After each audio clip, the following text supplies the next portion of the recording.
So this is a new series that I'm starting to post. Basically, that's how to be an executive by the age of 25. If that sort of thing interests you, obviously stick around. If not, just leave right now. I don't want to waste your time. But let's get right into it. So essentially, we're going to start off with interviews because that's how you start off. Is you got to get the job. So we're not going to go through the CV and all that stuff. You could do that by just going online and finding templates and stuff. But it's like now you're in the job interview. What do you do, right? Essentially, you want to stand out from the crowd because they're going to ask them a list of questions. Okay, and how do I know this? Well, because that's what I do, and that's what everyone has done to me. So that's kind of why. You may get the occasional person who wings it, but even if they're winging it, are they really winging it? They probably ask similar questions. So essentially, if you know that, and everyone's being asked the same question, if everyone gives a similar response, how do you stand out? Like, you can't. So what you're going to want to do is you're going to want to be very genuine. A lot of people kind of rehearse and they it's almost robotic answers. I do interviews all the time, not as the interviewer essentially, and a lot of people just are not good at them, in all honesty. And like, it's not because they can't be good at them, it's because they feel they need to prepare too much. It's like, just be yourself. Like, you worked at the jobs you worked at. You went to school. You were in the classes that you did. So like, answer the questions they're asking you. Don't over prepare. Maybe know a little bit about the company going in, but you don't need to read your textbook again or something to do this interview. Absolutely not. Unless maybe you're a lawyer or something. I have no idea about that stuff. But like, if you're in a profession, maybe it's different. But in just a straight up business role, there's no need for that. I'll tell you the second reason there's no need for that now. So essentially, you want to work for a company that cares about you. So if you're genuine, right, and you put a little bit of your personality into it, you should see that they kind of care about that they kind of like who you are. They like that you're being just very open about yourself, and they shouldn't be requesting the robotic answers, because if that's what they're doing, then they're dehumanizing the whole process. And essentially, you're looking for a win-win situation. You're looking for a job that you can go in and the person you're working for cares about you and they want you to move up, right? Because you're trying to be an executive, so you need that. And in return, you're going to think that I want the company to do as well as possible. So it's a win-win situation for both of you. If they don't care about you, just good luck, because I don't know how that's going to work out for you. You might become an executive, but it won't be by 25. It won't be by 26. Afterwards, who knows? But if you want to do it ASAP, you definitely don't want to find yourself in that position.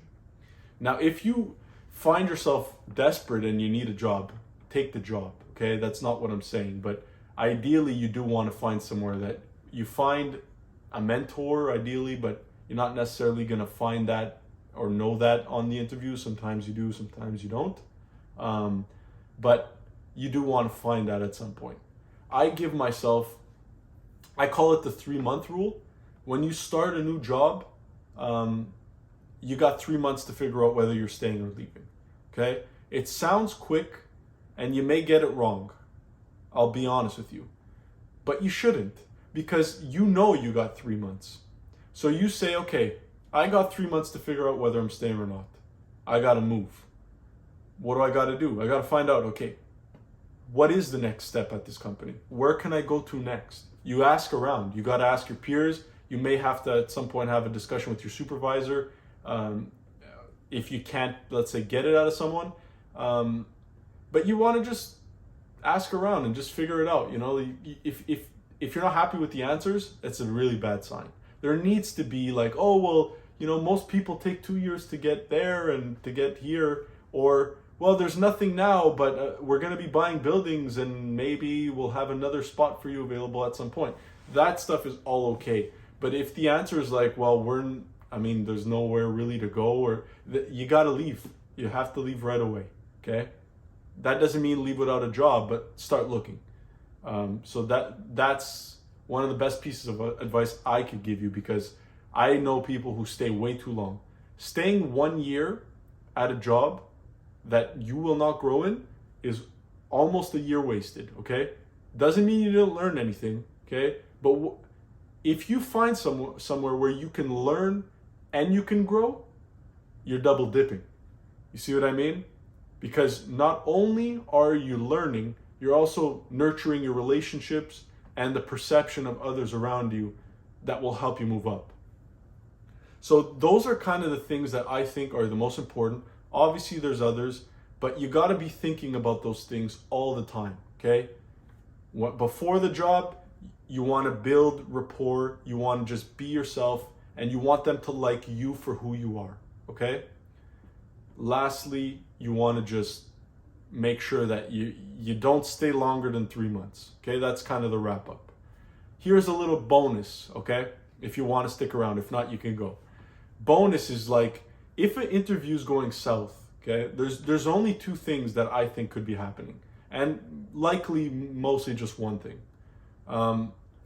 They were a hard ass, okay? They asked you some questions that made you feel uncomfortable, and option 2 is they were just straight up not nice to you, which is also possible.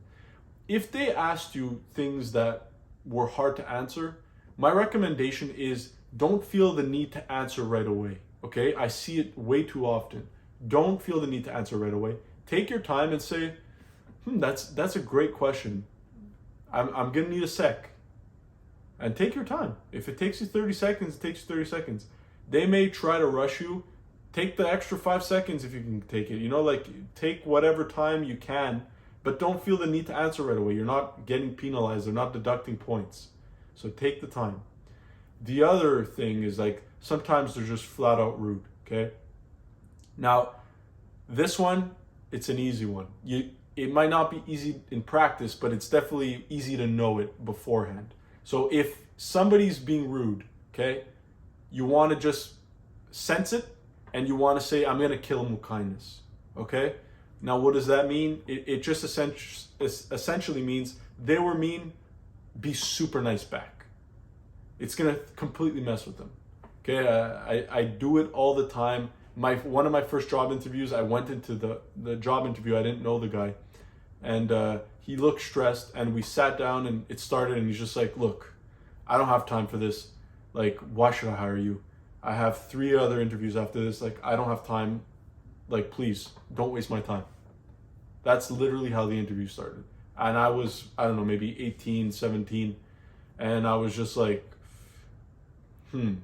Took my time, like I just kind of mentioned. And I was like, okay, like, I'm not going to obviously be rude back, even though this guy's being a prick. Instead, I said, well, to be honest with you, I don't know enough about the role to say that you should hire me. So how about you tell me a little bit more about that, and I'll let you know if I think I'm a good candidate. Now, I was talking to like a 35-year-old, a 30 to 35-year-old, and like, he was just like, what? Like, he just, his whole body language changed, and he was just like, did this dude just do that? I was such a jerk. And he responded that nicely and very maturely. The whole interview changed, and he was like, whoa, okay.